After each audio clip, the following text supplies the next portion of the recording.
சிசிலிட்டிட்ஸ் ராபியா சேனலுக்கு உங்க எல்லாரையும் வரவேற்கிறேங்க. இன்னைக்கு நம்ம பார்த்துட்டு இருக்க வீடியோ பார்த்தீங்கன்னா, ரொம்ப சூப்பரா இருக்குல்ல பார்க்கறதுக்கு இது. இந்த தோசை தாங்க நான் வந்து செஞ்சிருக்கேன். இந்த தோசை அவ்வளோ சூப்பரா ரொம்ப டேஸ்ட்டா இருக்கும். இது வந்து பட்டர் வச்சு செய்வாங்க. பட்டர் இல்லாம கூட செய்யலாம். நான் இன்னைக்கு பட்டர் இல்லாம தான் செஞ்சிருக்கேன்.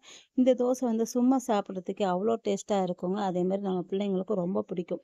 இந்த தோசைக்கு மாவு வந்து நான் வந்து ம் எப்பவும் போல மாவு தோசைக்கு, இட்லிக்கு விட இது கொஞ்சம் வேற மாரி செஞ்சிருக்கேன். கண்டிப்பா வீடியோ ஸ்கிப் பண்ணாம பாருங்க.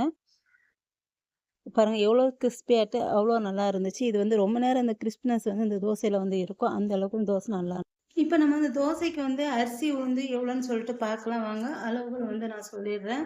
ஃபர்ஸ்ட்டு நான் வந்து ஒரு 1/4 கிலோ இட்லி அரிசி எடுத்திருக்கேன். 1/4 கிலோ இட்லி அரிசி எடுத்துக்கோங்க. அடுத்து ஒரு 60 கிராம் பச்சரிசி எடுத்துக்கோங்க.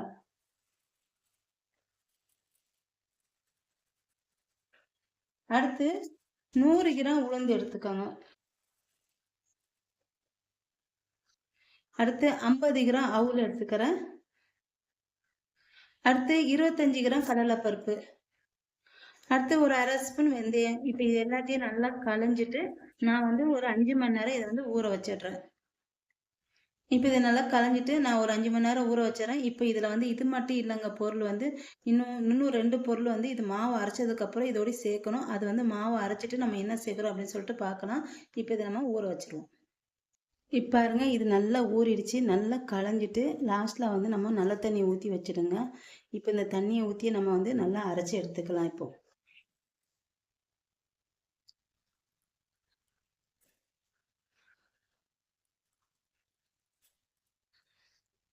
இப்போ இந்த மாவு எல்லாத்தையும் அரைச்சாச்சு பாருங்க.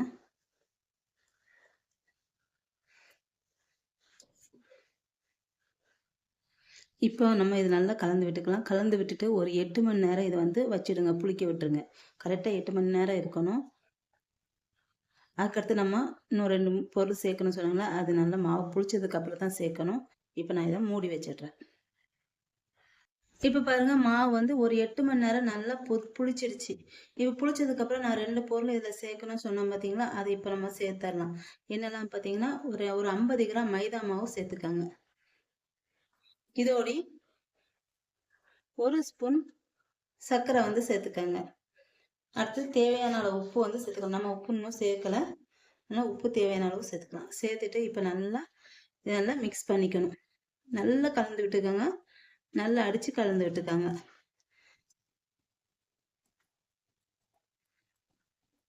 இது நல்லா கலந்து விட்டுட்டு இப்போ நம்ம இதை தோசை வந்து ஊற்றிக்கலாம். இப்போ எல்லாத்தையும் எடுத்து வச்சுக்கலாம். உருளைக்கிழங்கு அதுக்கு மேலே தூரத்துக்கு அந்த இட்லி பொடி ரெடி பண்ணோம் பார்த்தீங்களா, அது எல்லாத்தையும் சேர்த்து எடுத்து வச்சுட்டு இப்போ நம்ம தோசை ஊற்றிடலாம். இது நல்லா ஃபஸ்ட்டு நம்ம நல்லா கட்டி வந்து இருக்காமல் மைதா மாவு போட்டிருக்கோம்ல, அதனால கட்டி இருக்காமல் நல்லா அடித்து மாவு வந்து கலந்து எடுத்துக்கணும். இப்போ அடுத்து நம்ம தோசை மேலே தூரத்துக்கு இந்த பொடி சொன்னோம் பார்த்தீங்களா, அந்த பொடி ரெடி பண்ணிடலாம். இப்போ அதுக்கு தேவையான பொருட்கள் வந்து பார்த்துடலாம்.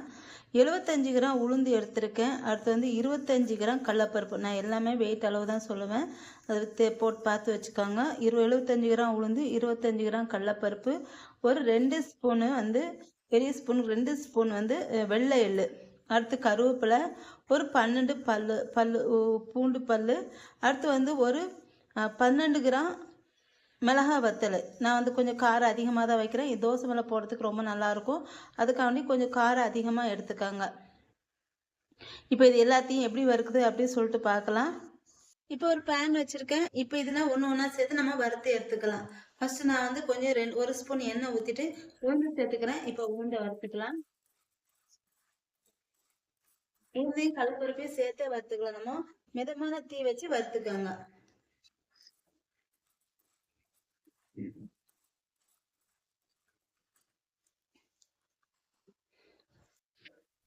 இது கொஞ்சம் கலர் மாறுது. இப்போ நம்ம இதுல வந்து பூண்டையும் காஞ்ச மிளகாயும் சேர்த்தரலாம்.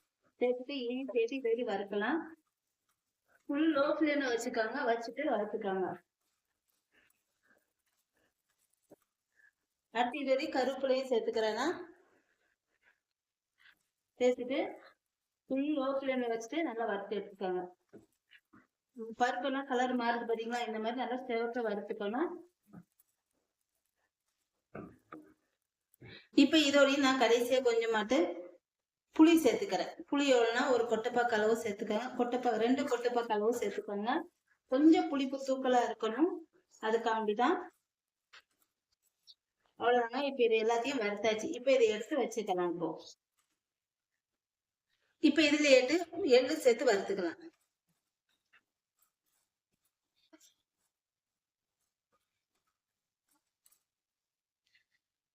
இப்ப எள்ளு வறுத்தாச்சு. இப்ப இது எல்லாத்தையுமே இதுல கொட்டிட்டு நம்ம என்ன செய்யறோம், நல்லா ஆற வச்சுட்டு இதை வந்து பொடி பண்ணிக்கணும்.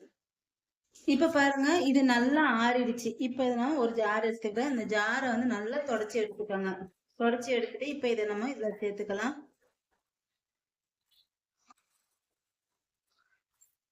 ஃபர்ஸ்ட் பல்ஸ் மோட்ல கொடுத்து திரிச்சிட்டு அதுக்கப்புறம் அரைச்சுக்கோங்க. இப்ப இதுல நான் கொஞ்சமா பெருங்காயம் வந்து சேர்த்துக்கிறேன்.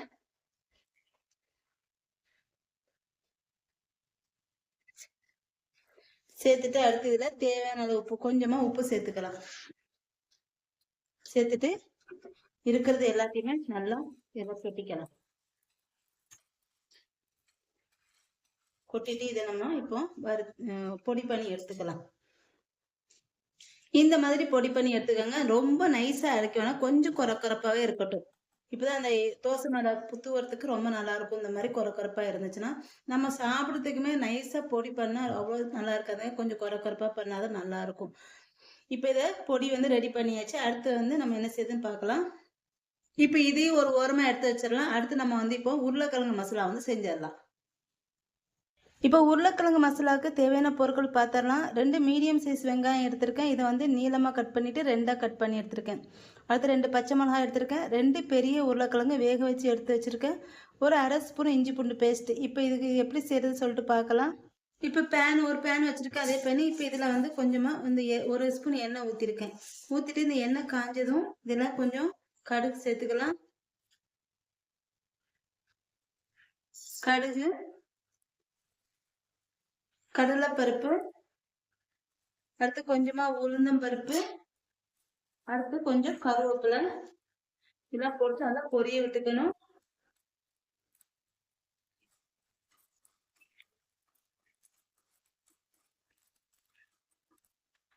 இப்ப இது நல்லா பொரிஞ்சிருச்சு. இப்ப இதெல்லாம் வெங்காயம் சேர்த்துக்கலாம். வெங்காயம் வெட்டுவாங்க.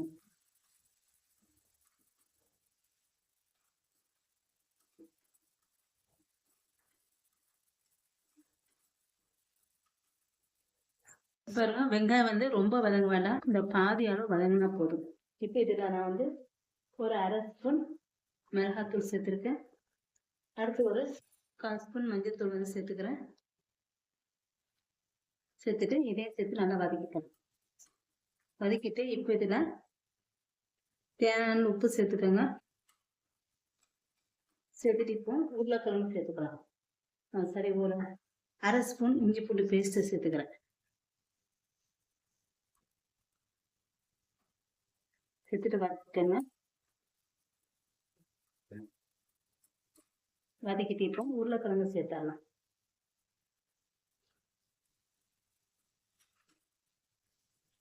இது நல்லா வதக்கிக்கணும். இப்ப இதுல கொஞ்சமா தண்ணி வந்து ஊற்றிக்கலாம். கொஞ்சமா தண்ணி, ரொம்ப தண்ணி வேண்டாம், கொஞ்சமா ஊற்றிக்கோங்க.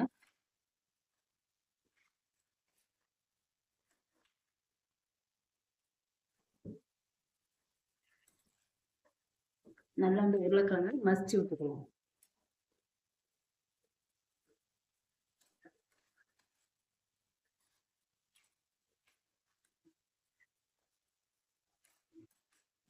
பாருங்க, இது நல்லா மசிச்சுட்டு நல்லா கிளறி விட்டுக்கோங்க.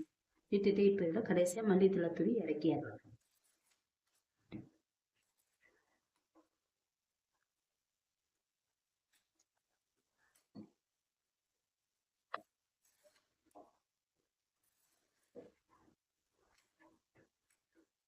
அவ்வளோதாங்க, உருளைக்கிழங்கு மசாலா ரெடி ஆயிடுச்சு. இப்போ நம்ம தோசை வந்து ஊற்றிடலாம். தோசைக்கல்ல வச்சுட்டு கொஞ்சம் எண்ணெய் ஊற்றிட்டு நல்லா காஞ்சதுக்கு அப்புறம் இப்போ இதில் நம்ம தோசையை வந்து ஊற்றிடலாம். ரொம்ப மெலிசா இல்லாம ரொம்ப தடிமனும் இல்லாம அந்த மாதிரி ஊற்றிக்கோங்க.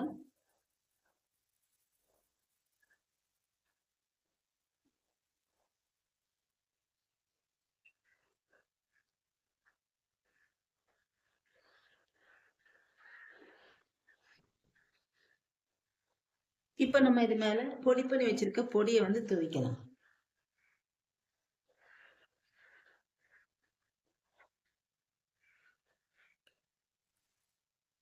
அடுத்து பொடி தூவிட்டு இதில் உருளைக்கிழங்கு வச்சுக்கலாம்.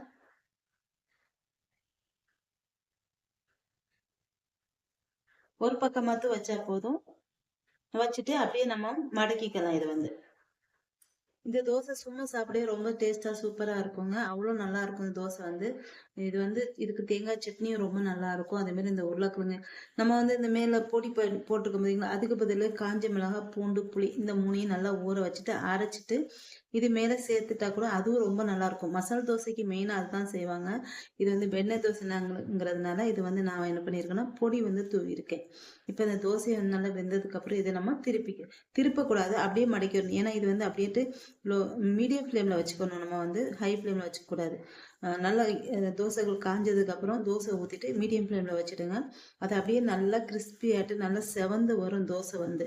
ஏன்னா நம்ம இந்த தோசை மாவுக்கு வந்து நம்ம மைதா மாவுலாம் சேர்த்துருக்கறதுனால இந்த தோசை வந்து கடை தோசை மாதிரி அவ்வளோ சூப்பராக இருக்கும். நல்லா செவந்து வரும். இது வந்து நம்ம வந்து நார்மல் தோசையே நல்லா இருக்கும்னா அதை விட இந்த தோசை வந்து நல்லா இருக்கும். இப்போ நம்ம இதை திருப்பி மடக்கி மடக்கி எடுத்துடலாம்.